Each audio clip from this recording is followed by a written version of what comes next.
It's wild to think how life can flip upside down. I'm Liam, 34 years old, and if you'd told me a few years back I'd be sharing this kind of story online, I'd have laughed in your face. But hey, here we are. I used to think I had a pretty solid life. Not fancy, but stable, you know. I was a mechanic over at a local garage, rented a decent place in an okay part of town, and I had Chloe. We'd been together since college. I worked hard, paid the bills like clockwork, and honestly believed I was building something real, something that would last. Chloe and I weren't some fairy tale couple. Who is? But we had our rhythm, our private jokes, our dreams for what came next. Or at least I thought we did. Then, about 2 years ago, my world didn't just crumble, it detonated. I came home early from work one afternoon. It was our anniversary, and I had this whole surprise planned. Turns out, the surprise was on me. I walked into our bedroom and found Chloe with our neighbor. In our bed. I can still see her face when she looked up and saw me standing there. It wasn't shame or even shock. It was annoyance. Like I was an inconvenience, interrupting something important. That single look told me more than any words could. Our 6-year marriage hadn't just died in that moment. It had been a ghost. Long before I opened that door, the weeks that followed were a nightmarish blur. Endless arguments, hollow apologies from Chloe, and me crashing on my buddy Dave's couch, trying to keep my head above water. Chloe kept saying it was a mistake, that we could work through it. Then I found the texts, messages stretching, back months, maybe longer. This wasn't some isolated incident. She'd been unfaithful for a significant part of our marriage. The divorce was brutal. Chloe seemed determined to take everything, right down to the car I'd bought with my own money before we even met. Her lawyer was a shark in a tailored suit, constantly looking down his nose at me. My own lawyer? He seemed more interested in his next coffee break than my case. I could barely afford him as it was. But the sharpest sting, the one that cut deeper than Chloe's betrayal, came from my own sister, Sarah. She's 29, a single mom to 2 great kids. We'd always been close, or so I'd believed. I was the guy who helped her out whenever things got tight. School supplies for my niece and nephew, fixing her car more times than I can count, even covering her rent a couple of times when she was between jobs. Her repayment? She picked Chloe's side. Not because she genuinely thought I was in the wrong, but because Chloe was suddenly her new best friend, showering her with gifts, new outfits, dinners at fancy restaurants I could never afford, even babysitting, so Sarah could go out on dates. The kicker?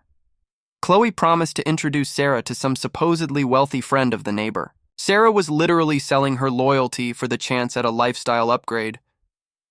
"You probably drove her to it anyway, Liam," Sarah actually said to me over the phone. I'd called her hoping for some support, some family solidarity. Men just never get what women really need. That was it. The moment the floor dropped out from under me completely.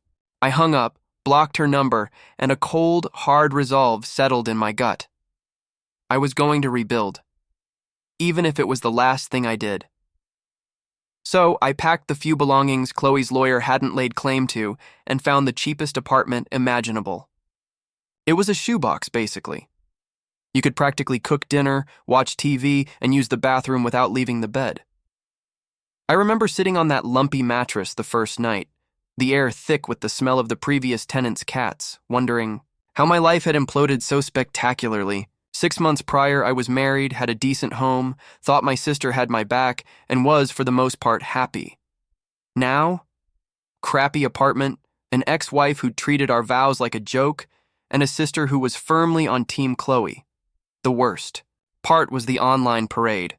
Chloe and Sarah became inseparable, posting selfies from expensive restaurants, accompanied by captions about living your best life and cutting out toxic people. That was me, apparently.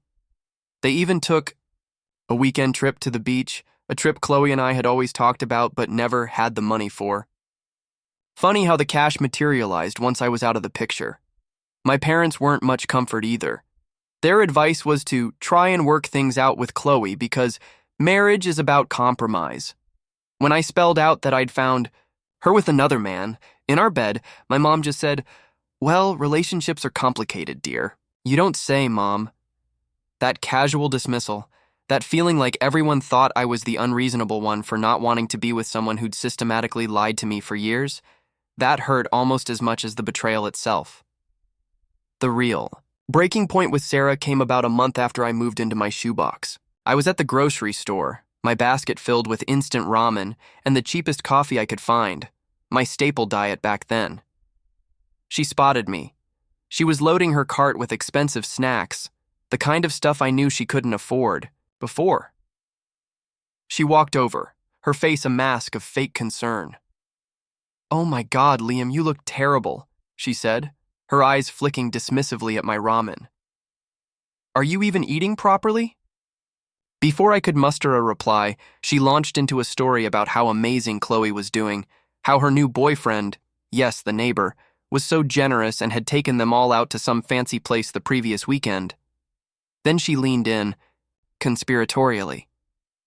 "You know," she said, her voice dropping to a smug whisper, "Chloe told me all about why your marriage really failed. You really should have paid more attention to her needs." I just stared. My own sister, the one I'd practically helped raise after our dad left when she was 12, was standing there telling me I deserved to be cheated on. "Chloe's new guy might even have a friend for you," she added with a smirk, gesturing at my meager groceries. "Someone who can afford better snacks than that." Something inside me just snapped. I left my basket right there in the aisle, turned around, and walked out of the store without saying a single word. That night, stewing in my tiny apartment, a plan began to form. I was done. Done feeling sorry for myself. Done letting Chloe and Sarah paint me as the villain. I was going to rebuild my life, piece by painstaking piece, and I was going to do it so well they'd choke on their words. My goal? A place of my own. A real place, not this depressing box. Something that was mine, something no one could ever take away. Revenge, I figured, would be a dish best served successful. My routine became insane, probably borderline unhealthy, but I didn't care. Up at 5 a.m., a quick workout in the apartment building's gym, basically a dusty treadmill and a couple of mismatched dumbbells in a closet. At the garage by 6:30 a.m., working straight through until 6 or 7 p.m., sometimes later if an emergency repair came in, then cheap takeout and hitting the books for my online classes until my eyelids felt like lead. Weekends were no different. I picked up side jobs, fixing cars for cash in parking lots, oil changes, brake pads, alternator swaps, basic stuff. I could do with a minimal toolkit. It wasn't exactly above board, but every dollar counted. My boss, Tom, started noticing. He began giving me more responsibility at the shop. First, it was ordering parts and dealing with customers. Then, he had me handling the scheduling and even some of the hiring. Within 6 months, I was pretty much running the day-to-day operations while he, as he put it, supervised from the back office, mostly playing solitaire. "You know," he said one evening as we were locking up, "I've owned this place for nearly 30 years. Never had anyone work as hard as you do. What's driving you, kid?" I thought about laying it all out, the cheating, the betrayal, the whole messy saga, but instead, I just said, "Trying to buy a house, Tom." He nodded, a look of understanding on his face. "Good goal. Nothing better than owning your own place. No landlord breathing down your neck, no worrying about the rent suddenly shooting up. Smart move." That simple validation, that quiet approval, meant more to me than he could ever know. In a world where everyone seemed to think I was the problem for being upset about my life falling apart, hearing someone just say, "Good job," was like a lifeline. The funny thing was, even though I was working myself to the bone, I started to feel better. The constant motion, the focus, it kept the darkness at bay. And seeing my bank account actually grow each month, seeing tangible progress, gave me something solid to hold on to. Don't get me wrong, there were still bad days. Days I'd see a picture of Chloe or Sarah online and fight the urge to hurl my phone at the wall. Days a customer would come in who reminded me of Chloe and the memories would flood back. But those days became less frequent. The online classes, though, were a beast. I was never a star student in high school, and trying to wrap my head around accounting principles after a 12-hour shift wrestling with stubborn engines was brutal. I bombed my first practice exam so badly my online tutor actually called to see if I was okay, but I stuck with it. Lunch breaks became study sessions. I watched tutorial videos while waiting for parts deliveries. I drilled myself with flashcards before collapsing into bed. Slowly, painfully, it started to click. And the more I understood, the more I saw how Tom's business could be improved. He was old school, paper invoices, no real inventory tracking, pricing based more on gut feeling than actual costs. One night, after we'd closed up, I showed him a spreadsheet I'd put together. It analyzed the last 6 months of jobs, which services were most profitable, which customers kept coming back, which suppliers offered the best deals. Basic stuff from my classes, but Tom looked at it like I'd just performed some kind of dark magic. "Where'd you learn to do all this?" he asked, scrolling through the data. "Online classes," I said. "Been taking them at night." Gave me this long, appraising look. Then he said something that nearly knocked me off my stool. "You know, I've been thinking about selling this place when I retire. Always figured I'd just close up shop, but you interested in buying me out someday?" I couldn't believe what I was hearing. Own the garage? Be my own boss? It felt like a pipe dream. "Tom, I don't have that kind of money," I said, the words tumbling out. He waved his hand dismissively. "We could work something out. Payment plan. You take on more and more, I phase out. I'd rather sell to someone who actually gives a damn about the place than some faceless corporation that'll just fire everyone and triple the prices." For the first time in what felt like an eternity, a genuine spark of hope ignited within me. Not just the hope of getting by, but of actually building something, of having a future that I controlled. That night, I went back to my shoebox apartment and added another goal to my list, not just buy a house, but buy the garage too. It would take longer, demand even more work, but the thought of being completely independent, of owning my own business, it was too good to pass up. About a year into this relentless grind, things at the shop were humming. Tom had basically made me the manager, and our business was up by a solid 30% since I'd started implementing some of my new systems. I was saving every penny that didn't go directly to rent or basic food. My social life was non-existent, but I didn't care. I had a plan. Then, the whispers started.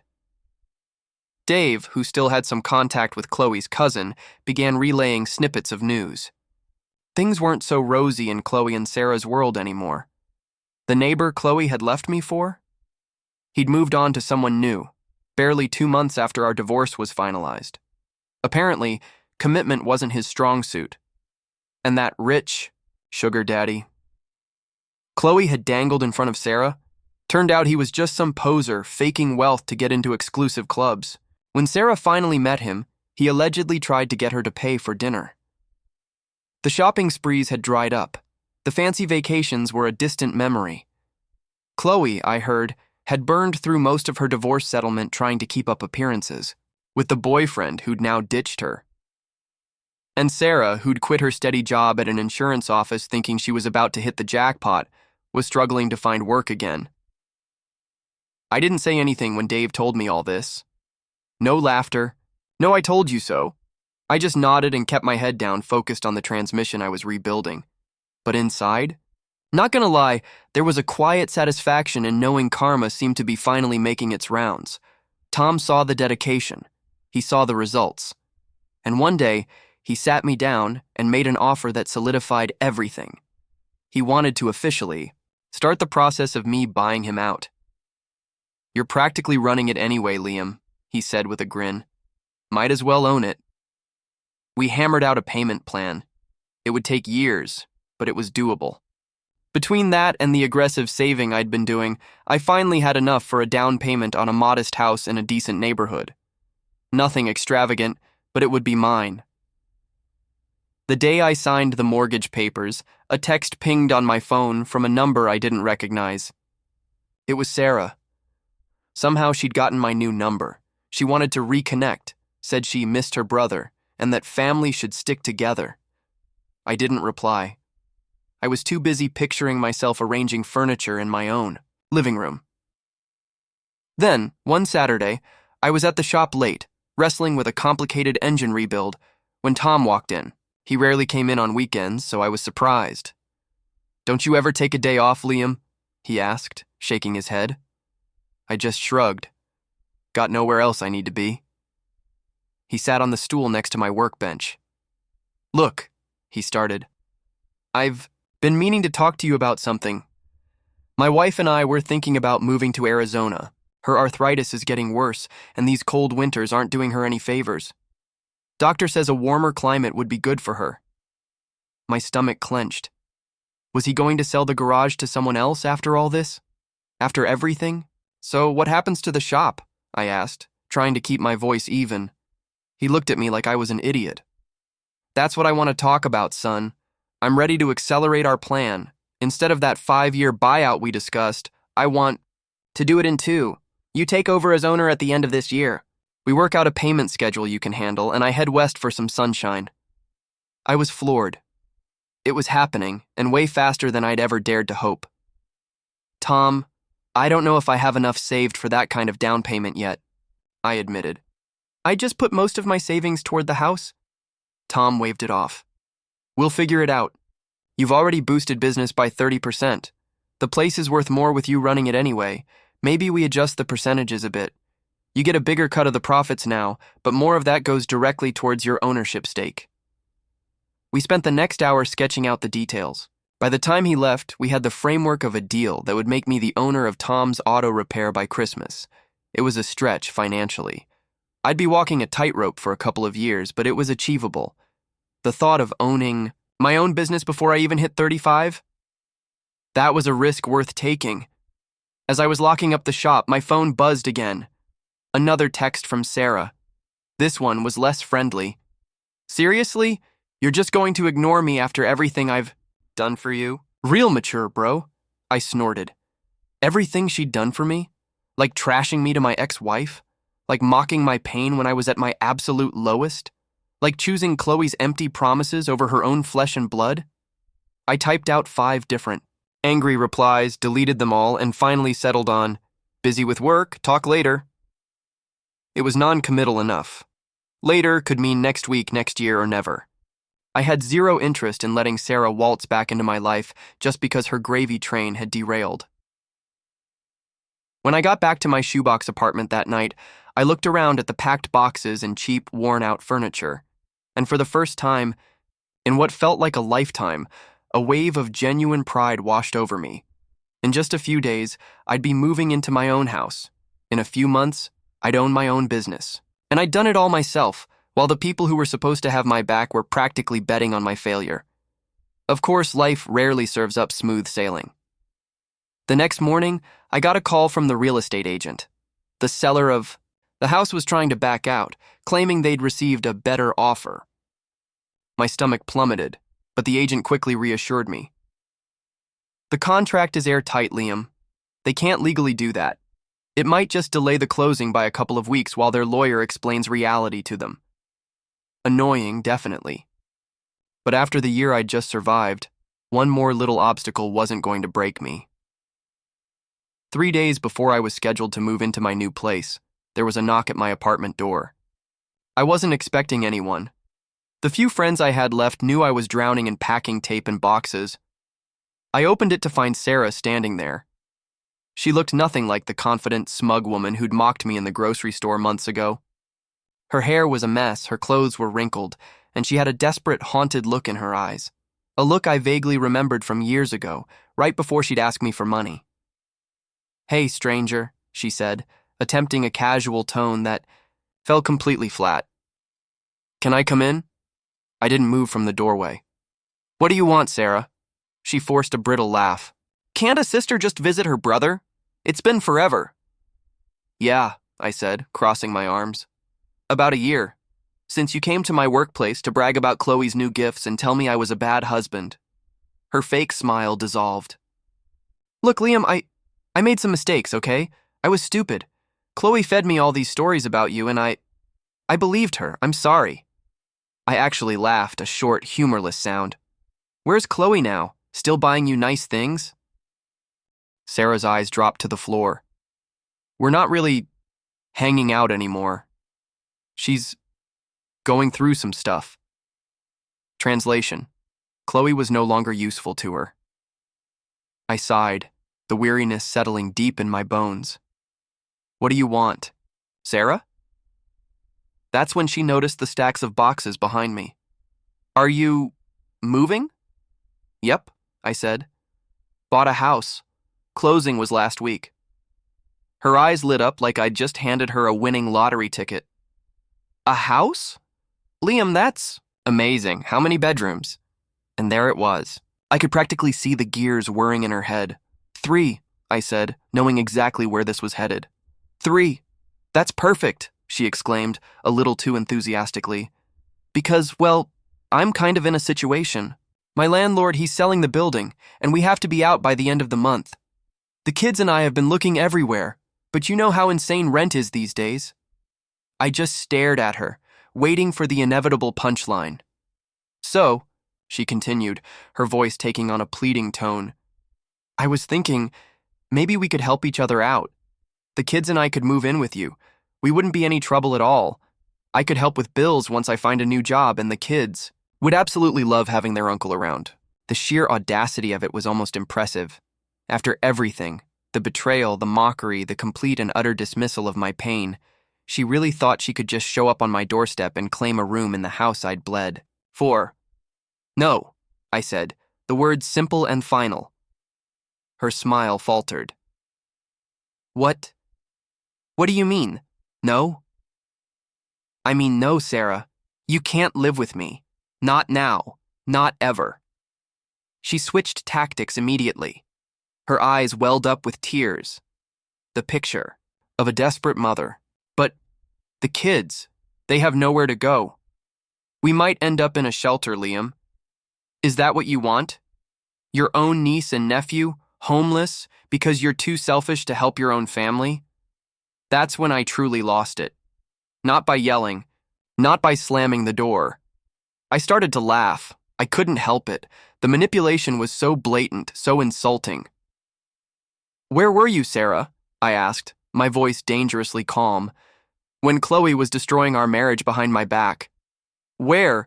Were you when I was sleeping on Dave's couch, when I'd lost my home, my savings, everything? Oh, that's right.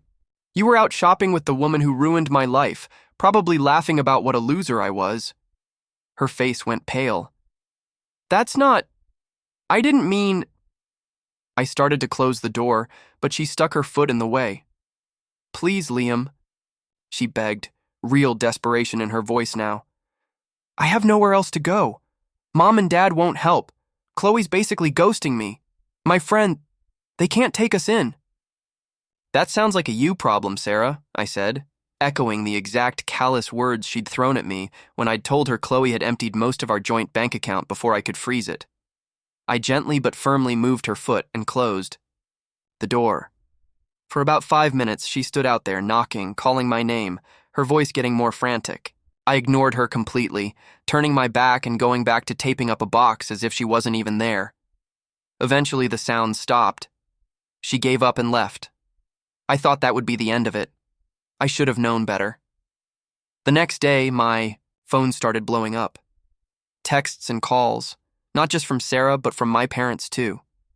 Apparently, Sarah had gone straight to them with a sob story masterpiece, painting me as the heartless brother who was refusing to help his sister and her. Innocent children in their dire hour of need.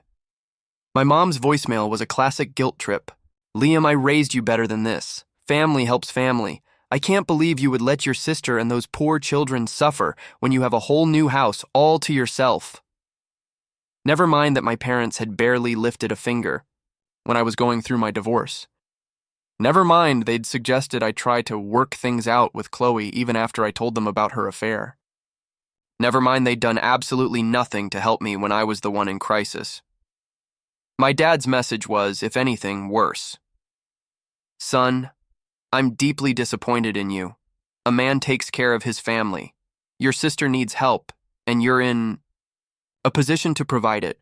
That's your responsibility as her brother. I hadn't heard from my dad in months, and this was what finally prompted him to call? To tell me I wasn't being man enough because I wouldn't let my backstabbing sister and her kids move into the house I'd nearly killed myself to buy? Didn't respond to any of them. I focused on finishing my packing, coordinating with the movers. I'd taken the day off from the garage specifically to get everything ready, and I wasn't about to waste it wading through their manufactured drama. Then came the text that really lit a fire under me. It was from Chloe. Yes, my ex-wife. The woman who had systematically betrayed me for a huge chunk of our marriage now apparently felt she had the right to weigh in on my family affairs. Liam, it read, I know we're not on the best terms, but I'm really worried about Sarah and the kids. She says you bought a house with plenty of room, but won't let them stay with you. That doesn't sound like the man I married. Please, just reconsider. The hypocrisy was so thick I almost choked. I had to read it twice to believe it. I finally broke my silence with a single, concise reply. The man you married no longer exists. You and Sarah made sure of that. Do not contact me again. Then I blocked her number. By that evening, the messages from my family had taken on a more ominous tone.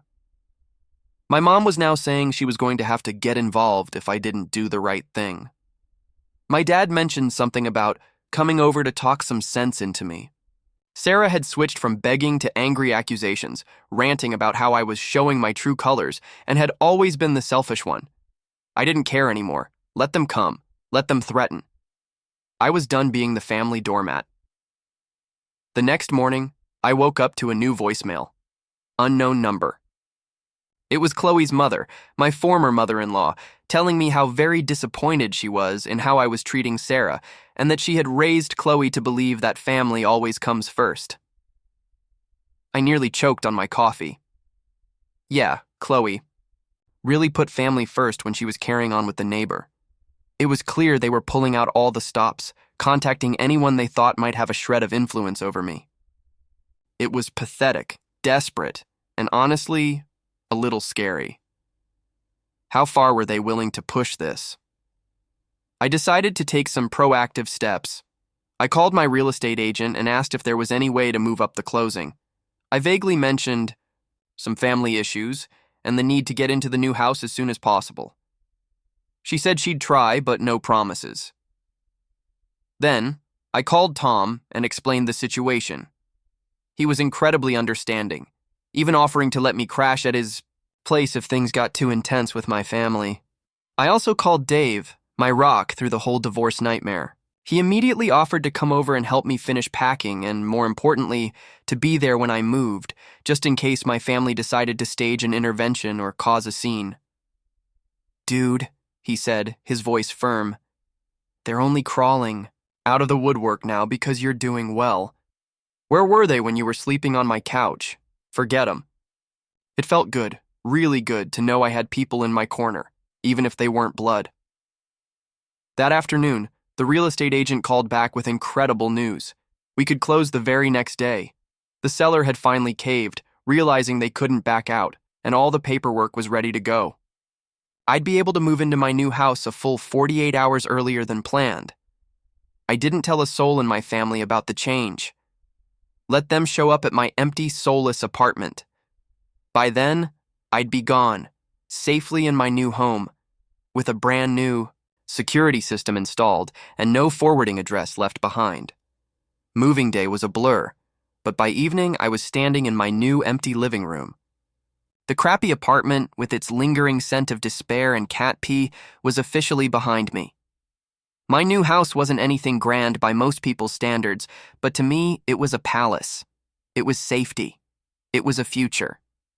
I spent that first night sitting on my back porch with a cold soda, just looking up at the stars, feeling like I could finally truly breathe again. And then I did something a little petty, maybe, but deeply satisfying. I posted a few photos of my new place on Facebook. Nothing flashy, just a simple, new chapter, new home kind of post. I knew Sarah would see it. I knew my parents would see it. And yeah, a small part of me wanted them to. The reactions were immediate. Friends I hadn't talked to in ages sent congratulations. Guys from the shop liked the post. A few people I vaguely knew from high school commented on how well I seemed to be doing. And then, the private messages started rolling in. My dad expressing his profound disappointment that I would flaunt my success while your sister struggles. My mom accusing me of being needlessly cruel. And Sarah? She went nuclear. She posted this long, rambling, dramatic rant on her own page about how money changes people and how some family members forget where they came from the second they get a little something. She didn't tag me, but everyone knew exactly who she was talking about. I didn't engage. I didn't reply. I focused on unpacking, on settling in, on the garage. Business was booming, and Tom was now seriously talking about retiring even earlier than planned. We were starting to hammer out the final details of me taking over completely within the next year. For the first time since that awful day I'd walked in on Chloe, I was genuinely happy. Not just surviving, but actually thriving. And I'd done it all on my own, but of course they couldn't just let me be. Peace, it seemed, was a luxury they weren't willing to afford me. 3 days after I moved in, my mom called from a new number I hadn't yet blocked. I picked up without checking the caller ID, thinking it might be a client or a supplier for the garage. Hello? Finally! You answer! My mom's voice was that special blend of relief and immediate accusation. We've been trying to reach you for days, Liam, I sighed, the familiar weariness creeping back in. What do you want, Mom? What do I want? I want you to act like the son I raised. Your sister and those poor children are about to be homeless, and you're ignoring all their calls while you're rattling around in that big empty house all by yourself. I had to laugh at that. Big, empty house? Mom, it's a modest 3-bedroom in a middle-class neighborhood. And it's not empty. I live here. You know what I mean, she snapped. You have room. They need room. It's that simple. Nothing's ever that simple, Mom, I said, trying to keep my voice even. And where was all this passionate family concern when Chloe was cheating on me? When I was the one who lost everything? When I was the one sleeping on a friend's couch? There was a beat of silence on the line. Then, in a softer, almost conspiratorial tone, she said, That was different, Liam.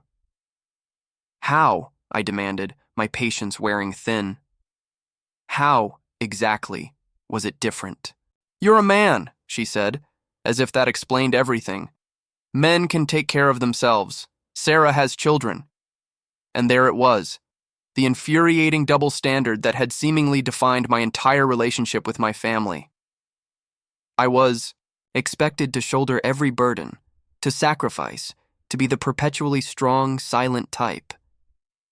But Sarah? She got endless excuses, endless bailouts.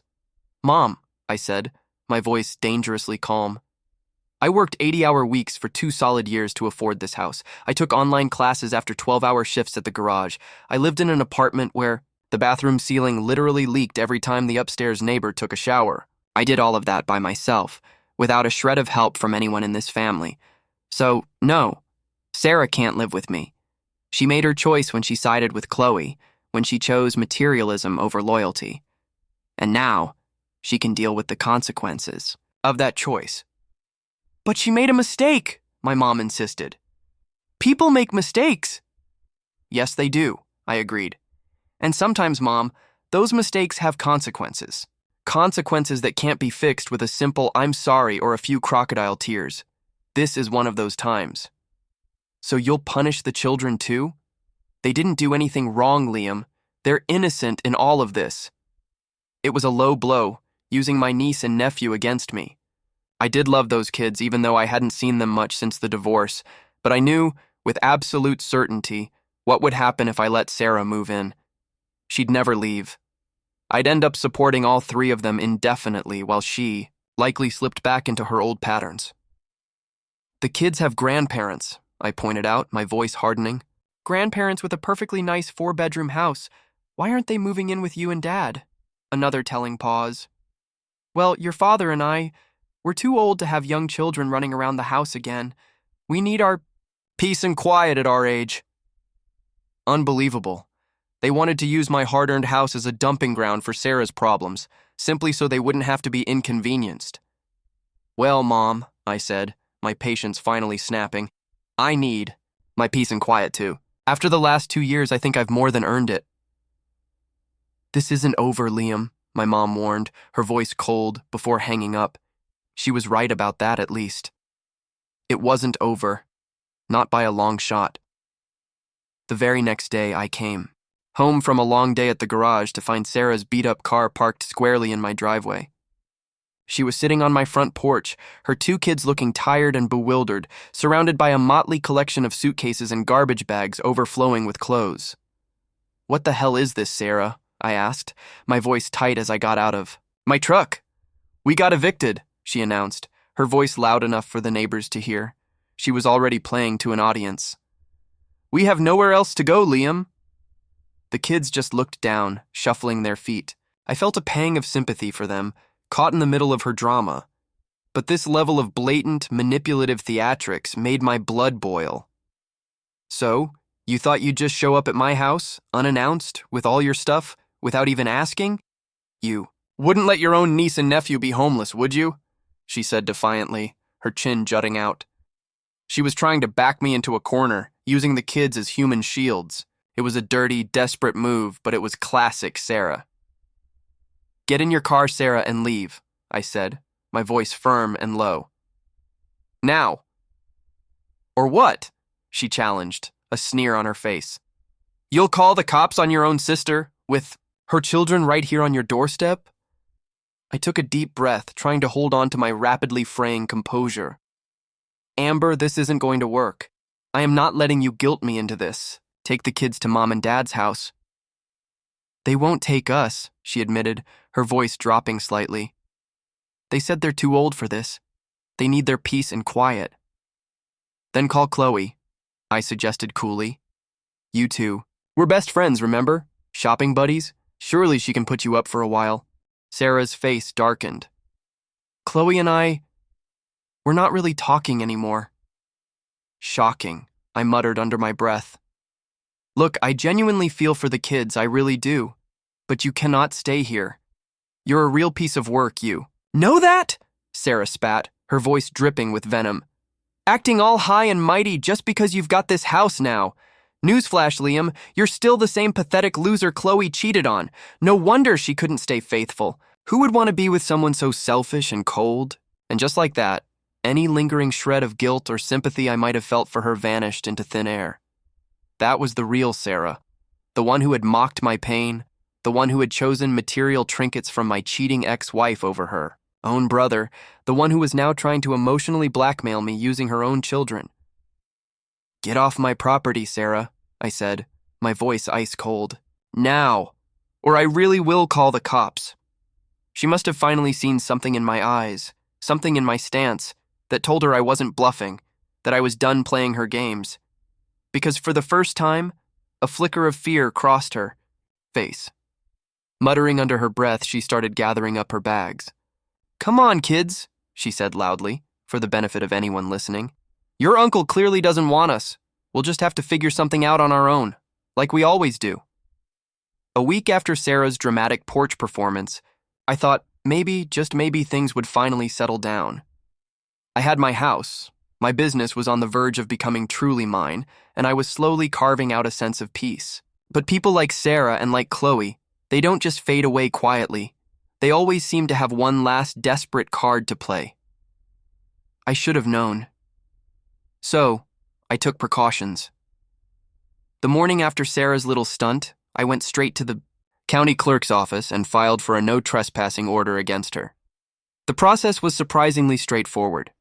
Turns out, when someone shows up at your home with all their belongings and their children, clearly intending to move in without your consent, that's actually grounds for legitimate concern. The police officer I spoke with said I had more than enough evidence to have it enforced immediately.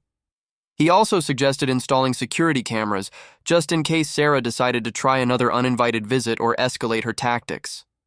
That's exactly what I did. By noon that same day, I had security cameras covering every inch of my property, with motion alerts sent straight to my phone.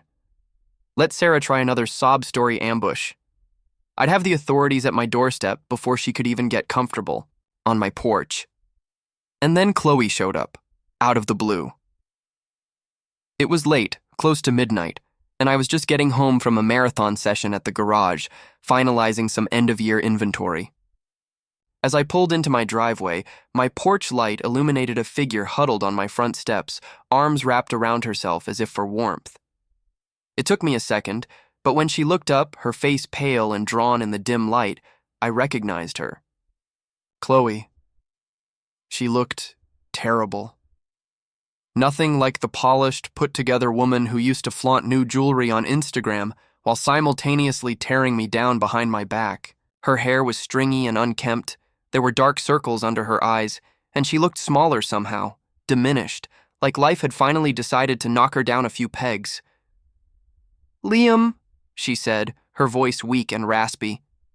I didn't. Nowhere else to go. I actually laughed, a short, incredulous bark of a sound. "Not my problem, Chloe," I said, stepping around her to unlock my front door. "Please," she said, scrambling to her feet, her movements clumsy. Just talk to me, for a minute." I sighed, pausing with my hand on the doorknob. "Talk about what, Chloe? How you systematically cheated on me for years? How you burned through the divorce money like it was on fire and then got promptly dumped by your shiny new guy? Or maybe we can talk about how you actively encouraged my own sister to turn against me. Pick a topic. They're all winners." She flinched, but I didn't feel a shred of remorse. Not even a little. "I made mistakes, Liam," she whispered, swallowing hard. "Huge mistakes. I was so stupid, I thought—" She trailed off, rubbing her arms as if trying to physically hold herself together. "I thought I had everything figured out, but I didn't. He left me, Liam. Just like that. One day I woke up, and he was gone. Took everything. I lost my job, then my apartment. I'm back at my mom's place, and she's threatening to kick me out any day now. Sounds like karma's finally caught up with you," I said, turning to go inside. She grabbed my arm, her fingers surprisingly strong. "I loved you, Liam," she blurted out, tears welling in her eyes, glistening in the porch light. "I know I messed it all up. I know I was a terrible wife, but we had something real, didn't we? Don't you ever miss it? Even a little?" I stared at her for a long, silent moment. At the woman who had shared my bed, my life, my dreams, and then shattered them all without a second thought. Then, a slow, deliberate smile spread across my face. "No, Chloe," I said, my voice devoid of any emotion but finality. "I don't." And I shut the door in her face. I stood there in my hallway for a minute, listening. I could hear her soft, muffled sobs on the other side of the door. After a few moments, the crying stopped, and I heard her footsteps retreating down the porch steps and fading into the night. I didn't feel a damn thing. She was just another ghost from my past, desperately trying to claw her way back into a life where she no longer belonged. But that door was locked, bolted, and reinforced, and I was never, ever opening it again. Sarah must have found out about Chloe's spectacularly failed attempt at a reconciliation because just 2 days later, my parents showed up, unannounced, on a Tuesday afternoon. I opened the door to find my mom standing there, arms crossed, a thunderous expression on her face. My dad stood just behind her, already looking like he was about 5 seconds from exploding. "We need to talk, Liam," my mom said, not so much asking as informing, as she brushed past me and into my house like she still held some sort of parental authority over me and my domain. I let them in, if only to get this inevitable confrontation over with. They didn't waste any time. "Your sister is in serious trouble, Liam," my dad started, his voice a low growl. "She needs a place to stay. A good son, a decent brother, would help his family in their time of need." "A good son?" I repeated, a humorless laugh escaping me. "Funny, Dad, I don't recall hearing much from either of you when I was the one who needed help, when I was the one who was about to be homeless." My mom's face hardened. "That was different, Liam. You're a man. Amber has children. Your niece and nephew. And I told her to take them to you," I shot back, my voice rising despite my best efforts to stay calm. "But I guess your precious peace and quiet is more important than your own daughter and grandchildren, huh?" You want me to be the responsible one, the family savior, but only when it benefits you, only when it doesn't inconvenience your lives. My dad stood up then, his face flushed with anger, his voice cold and cutting. You're selfish, Liam. This house, this business, it's changed you. You're not the son we raised. That hit a nerve, but not in the way they intended. I just nodded slowly. You know what, Dad? You're absolutely right. I'm not the son you raised. That guy? That guy would have let himself be guilted and manipulated into taking care of a woman who betrayed him at every turn. That guy would have kept giving and giving to people who never gave anything back but grief. That guy would have let his family walk all over him time and time again, and then blamed himself for the footprints on his back. I looked them both squarely in the eye, my own voice now steady and devoid of the anger that had been simmering for so long. It was replaced by a calm, unshakable certainty. But that guy's gone. He doesn't live here anymore, and you should probably leave. My mom huffed, grabbing her purse with a dramatic flourish. You'll regret this, Liam. Mark my words. Doubt it, I said, holding the door open for them. They left without another word, the silence in the car presumably thick with their disapproval. I closed the door behind them, locked it, and stood there for a long moment, just breathing. Taking it all in. I wasn't their son anymore, not in the way they wanted me to be. And you know what? Good. I didn't need to be that person any longer. I had a house I'd earned, a business I was building, a future I was forging with my own two hands, on my own terms. I'd built it all from the ashes of a life they'd all had a hand in burning down. And as I stood there in my own home, finally free with nobody left to drag me down, I realized something profound. I was finally, truly, okay. And that was more than enough.